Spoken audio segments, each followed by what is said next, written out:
Сосногорске подписано соглашение о социальном партнерстве между администрацией муниципалитета и компанией «Лукойл Коми». Документ скрепили подписями руководитель администрации района Дмитрий Киряков и генеральный директор «Лукойл Коми» Петр Оборонков.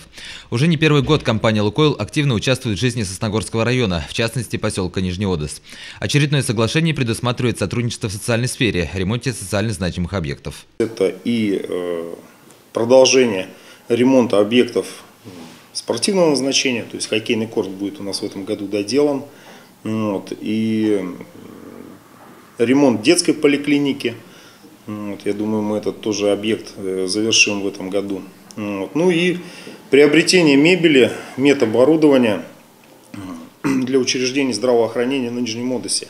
То есть мы с вами вместе наблюдали и открывали после капитального ремонта стационара, и не совсем, наверное, красиво, не совсем по-хозяйски правильно, когда после капитального ремонта мебель 60-х, 70-х годов присутствует в данном учреждении. То есть в этом году мы на эту работу начнем по приобретению мебели.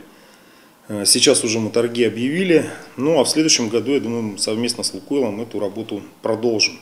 Традиционные пункты документа – это помощь ветеранам и инвалидам, а также общественным организациям. Финансовая помощь будет направлена и образовательным учреждениям, а для учащихся будет приобретен автобус.